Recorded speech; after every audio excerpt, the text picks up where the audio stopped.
Hola, Olivia. Hola, Cerny. ¿Te gusta la fruta tropical? Are you asking me if I like tropical fruit? Sí.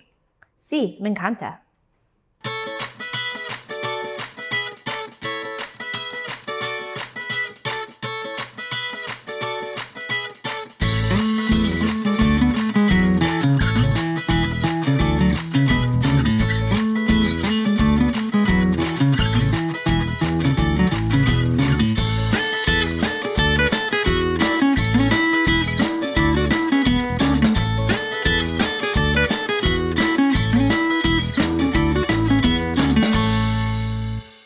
Hey guys, welcome back to At the Table. Sydney here, and I am joined by our farm worker educator, Olivia.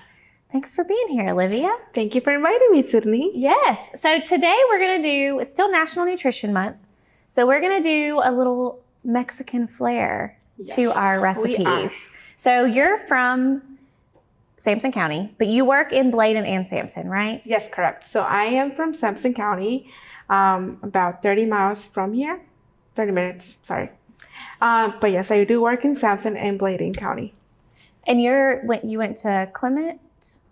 The Clement area, is that where you're from? Yes, so I went to the Clement Midway area and I did my high school at Sampson County College, and then I did my undergrad at Fayetteville State. Awesome. Well, we're so lucky to have you. And your family is from Oaxaca. Yes, you're right. So I know it can be tricky with pronouncing the word, but yes, my family is from Oaxaca, which is a southern state in Mexico, and we're known for very many different things. And Oaxaca is common. The cheese is what I always think of, is Oaxaca cheese. Yes, so more known as quesillo. Quesillo. Quesillo. She's going to teach me Spanish during our show today. So we'll get started. What we have today, we have sopa de elote.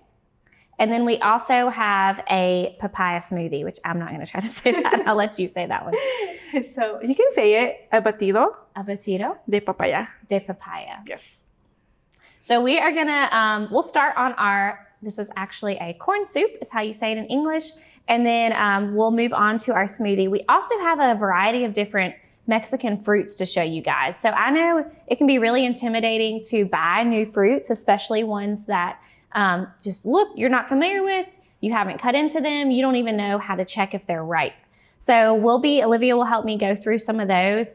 I went to the grocery store yesterday and she helped me buy them through the phone, which was difficult, but I think I did a good job. So we'll check when we get over there. But we're gonna start on our Mexican corn soup first. So I'll go ahead and start chopping stuff up if you wanna scoot over there, Olivia. Mm-hmm. And what we're gonna do first, I might hand you a couple things. I'll hand you some celery if you wanna help me chop that up. Yes. We are just going to do some celery, onions, and some garlic. So I'm just gonna be cutting into all of these and chopping them into those smaller pieces here. So this will have really good flavor. And especially as we start getting into the warmer weather with summertime coming and all of that, this would be a great one to make because you'll have plenty of corn available to you. So my chopping skills may not be great as Sydney's, but I'm trying. You gotta start somewhere, Olivia. You're absolutely right. And we're just making these into smaller pieces here. So when we're thinking about kind of some of these recipes that we're picking out, I asked Olivia for a few recipes, and a lot of your dishes that y'all had or things that you kind of thought of, it was like fruit and it had usually had some type of sugar on top? Yes, so our dishes usually includes a lot of sodium and mostly sugar. So Sydney was like, well, it sounds really tasty, but I don't know if that's something we want to introduce, especially with this national being, what was it again? Nutrition Month. National Nutrition Month. Yeah. So with our recipes, of course, we want to try to be mindful of that stuff. This recipe that I have is from eatright.org, which is ran by dietitians. So I I usually trust that what they have on there is pretty good, but I can also just determine based on the ingredients. So we have lots of fresh ingredients here, and we're not adding a whole lot of salt or anything like that. Now keep in mind, there are different regions. We were just talking about this before we started, of Mexico, where they have different types of foods that they're known for, right, Olivia? Yes. So just like America, we have certain places that we're popular with the different vegetables that we maybe eat or ways that we cook. And the same thing is for Mexico. So what are some common things from the area that your family is from? So the area that my parents are from, we are known for our traditional dish called masa with borrego, which is basically, it's corn, kind of like corn stew, and lamb meats. Oh, interesting. I don't know if you guys love my lamb, but in Oaxaca, that's one of our traditional dishes. And they add in spices to like spicing it up and just make it have a better flavor. And the way it's cooked is very interesting. So we usually dig up a hole under the ground, and they put everything there, and then they cover it up with aluminum and sometimes with metal, like the metal aluminum, so like the heat can keep itself there. Yeah, that sounds interesting. Very cool. Well, we're gonna take a quick break and finish up chopping some of this stuff, and we'll be right back in just a second. Most aging adults want to stay in their homes as long as possible. And as your loved ones get older, you want to support them, even when you can't be there. Star is proud to offer Star Alert. This new system is now mobile and has GPS compatibility, so your loved ones can live their lives and you can have peace of mind, knowing they can get the help they need with just the simple push of a button. The new Star Alert also offers automatic fall detection, so help will be alerted even if they can't press the button. Call and ask about Star Alert today. Hey guys, welcome back. So we have put our onions and celery and garlic all into our pan, and it has cooked for about 5 minutes just to get nice and soft. So the next thing I'm gonna do is I'm gonna chop up our tomato. So this just needs to be chopped up. It's all gonna end up going into a blender. So you don't have to be real, strict about size that you're chopping it or anything like that, because it's gonna get all pureed up anyways. So I'm just going to use up our entire tomato. And if you're ever doing diced tomato, make sure that you cut around that stem, because that's stuff that we're wasting if we're throwing it away. We don't want to waste. So Stephanie, how long would you like for this to cook? So that just needed to cook for about 5 minutes, and I think it's good. If you actually want to go ahead and put it into this blender for me, and that way it'll be ready to go. Okie dokie. So just remember, in terms of your knife skills, whenever you are doing cutting anything up, that we are grabbing the knife, pinching the blade, and then we are watching those fingers. So I like to cut on one side and then rotate it and cut on the other side. That looks pretty good.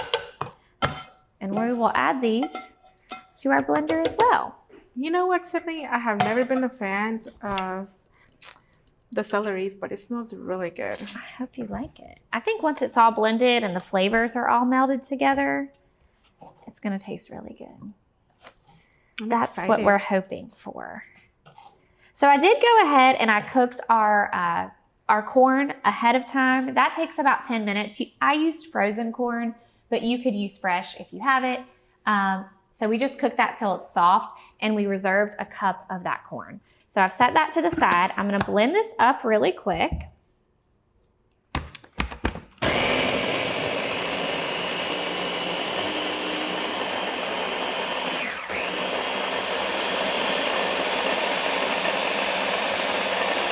And you wanna do this until it's smooth.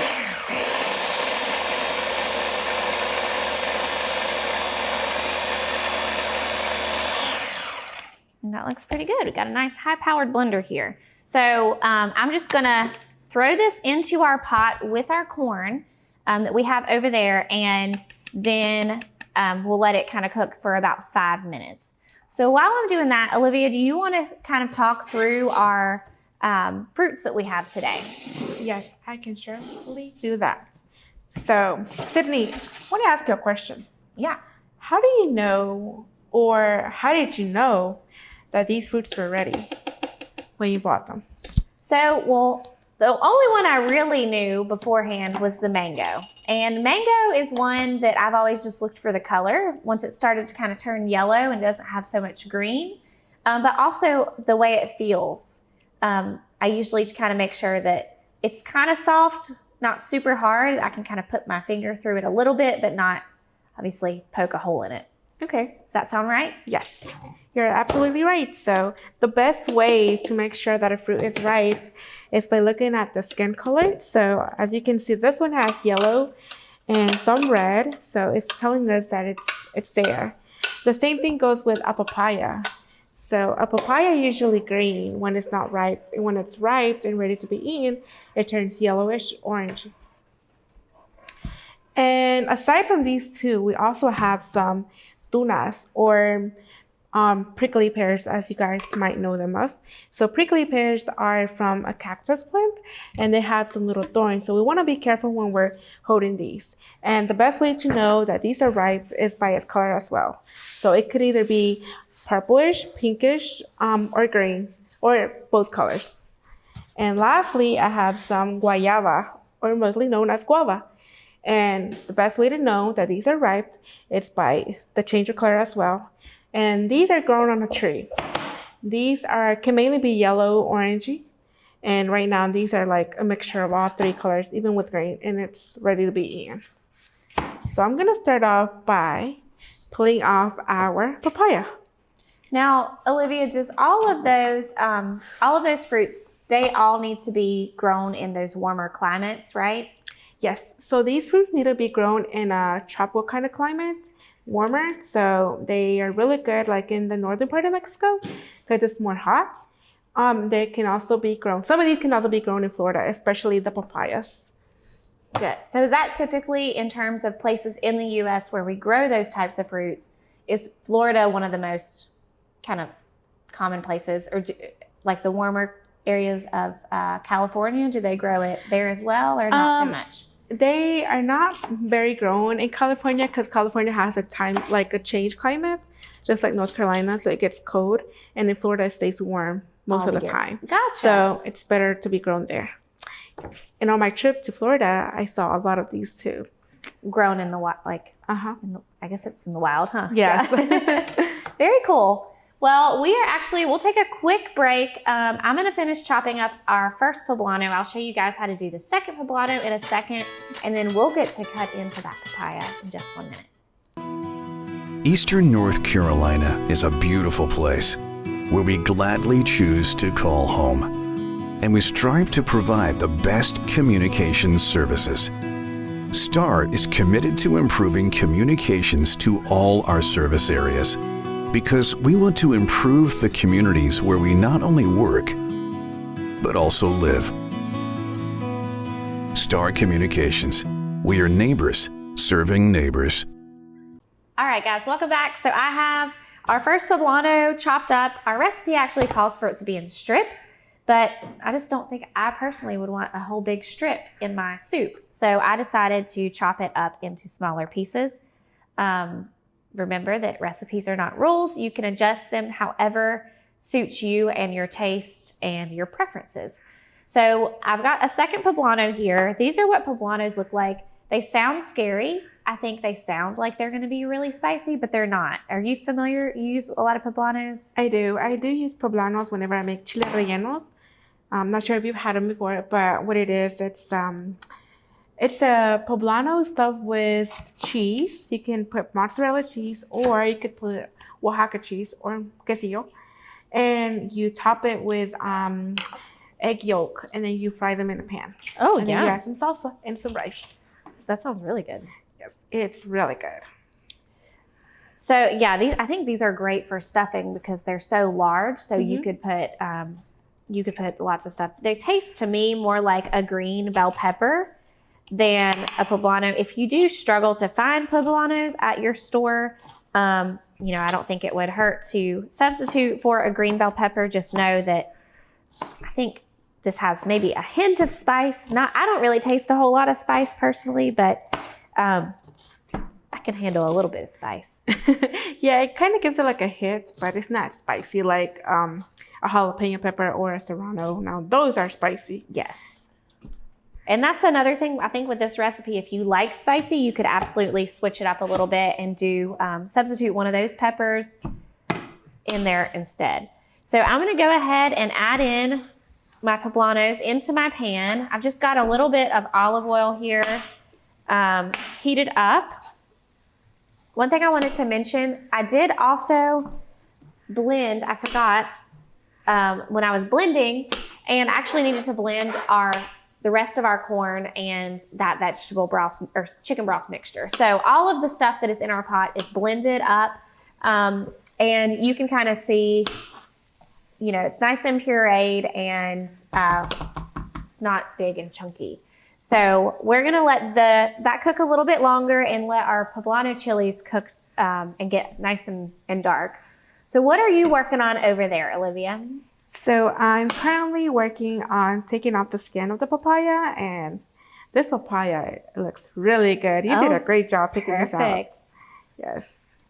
So I'm just trying to take the skin off, and then I'm gonna go inside and just cut through half of it, and then take out the seeds, because papayas have seeds too.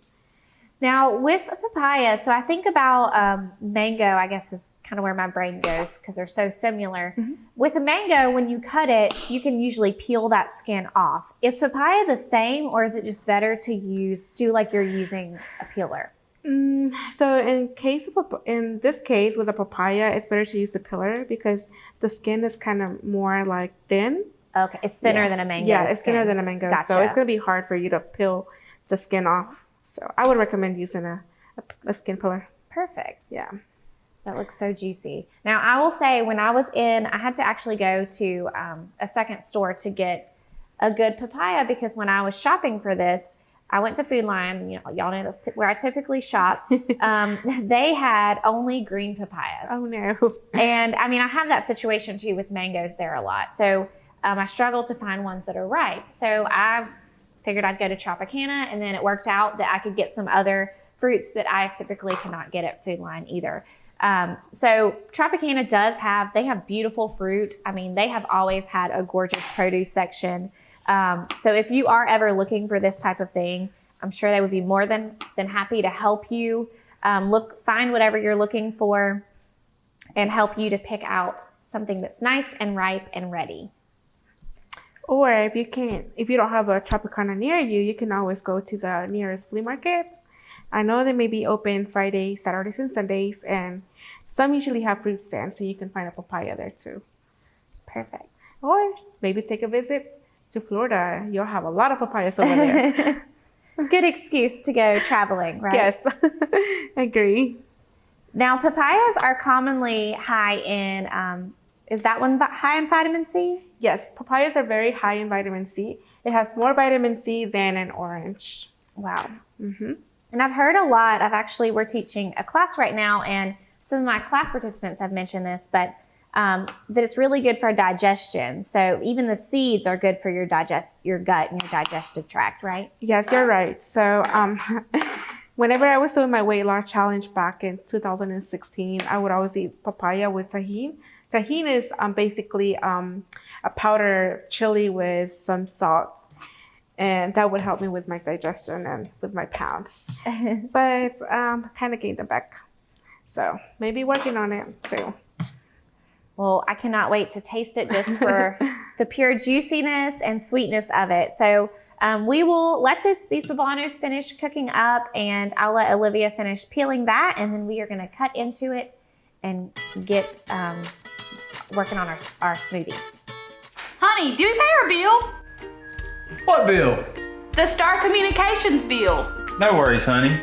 With Star's paperless billing and automatic draft system, I get a notification sent right to my phone. There's no need to be bothered with those paper statements, and our bill is paid on time every month. Well, that's easy and convenient. It sure is, honey. Honey? Yes, dear. The bake. Oh, right.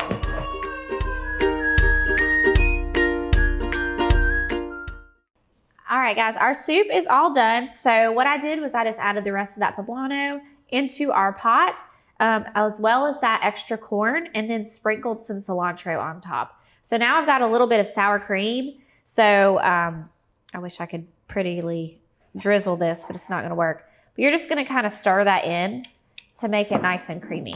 I am using the light sour cream here so that it will kind of be a little bit lower in fat, but you can see it's just making it nice and creamy and tasty. So that is all done. Our soup is ready. Now it's time to make our beverage. So we're gonna skip on over to Olivia. You're working on our papaya, right? Yes, so I finished taking the skin off, and I cut it in half to be able to take off the seeds. So these are the seeds that are inside a papaya. And I had Sydney try one. She said it wasn't really tasty. It was not my thing. It has a very interesting flavor. So can you explain to us what kind of flavor did it similarly like had? To me, it had like a chemical flavor to it. Oh, interesting. How do you feel like it tastes? Do you eat it just raw like that? Yes, I do. I eat mine raw, but I think it's because I'm already used to it. I don't have a taste to it. I just taste, like, to me, it just tastes like papayas. So. Well, I tasted some papaya and it was delicious. Was it? The seeds were just not my jam.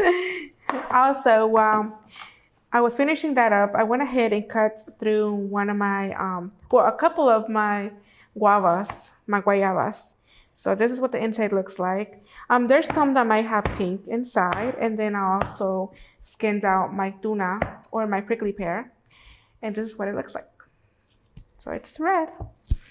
So I'm gonna finish up cutting my papayas so we can go ahead and do our smoothie. And we need 6 cups of this, so I feel like this will be about, you think it'll be all the papaya? Not quite. I think we'll have some left over. Okay. Yeah.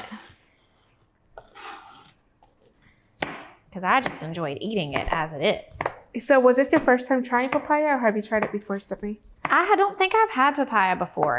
I've had papaya flavored things, but I've had guava flavored things, but I have never had the actual fruit, the whole fruit before.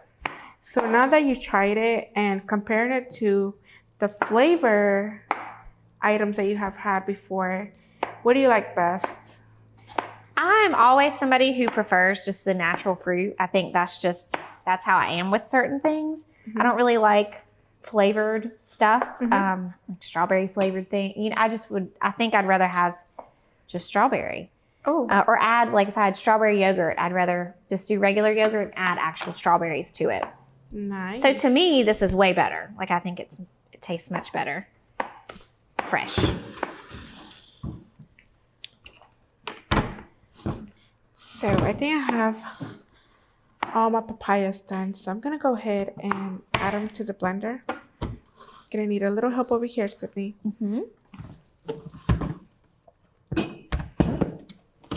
Okay. It's kind of stuck on there, huh? So our recipe asks for 2. Actually, it's 2 cups of papayas. Oh, I'm sorry. I thought it said 6 for some reason. 2 cups. So just gonna put So some in we're here. gonna just throw it on in, and then I'll take the rest, and that should be about a cup. Yeah, we're gonna have a lot of extra papayas left over. Oh, do you want that same? Don't affect my flavor now with your seeds. We'll be fine. I'll help you with your digestion. Okay, so there's 2 cups. So our recipe asks for 2 cups of papayas, and then it asks for half a cup of oatmeal. I'm gonna use this one. Oh, so Some of this out of your way. thank you. So we're about to have a good digestion drink, especially with oatmeal added.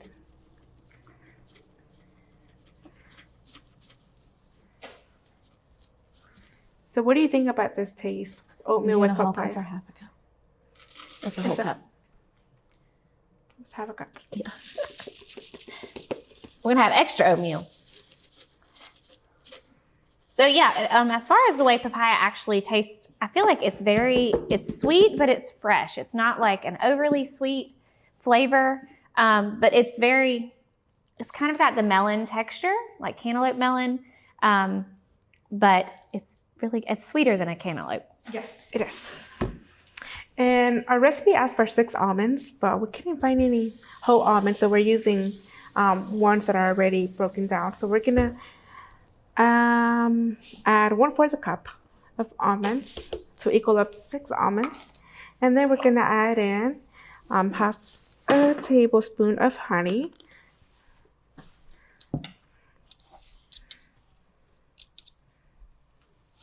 Do you like honey, Sydney? It's okay. I like it. I don't use it a whole lot except for in stuff. I love honey.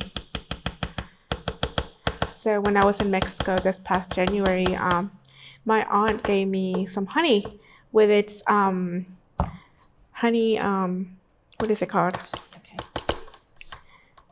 The thing, the hive, honeycomb? yeah, the honeycomb. Uh-huh. And she's like, take this back whenever you go back to the US. And I'm like, I'm not gonna promise you anything. It's probably gonna be gone before I get there. Yeah, but it was really good. And then we're gonna add in our tablespoon of vanilla extract. Teaspoon. Yep. This is so tiny. It is a little bitty thing. Okay. Perfect. And we're gonna add 2 cups of milk.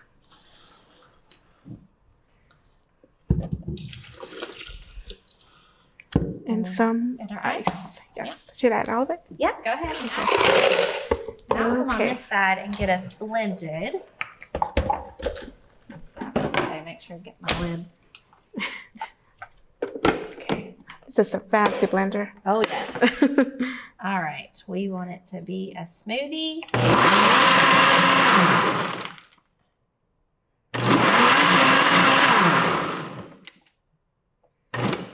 We're just going to do manual because that's taking time.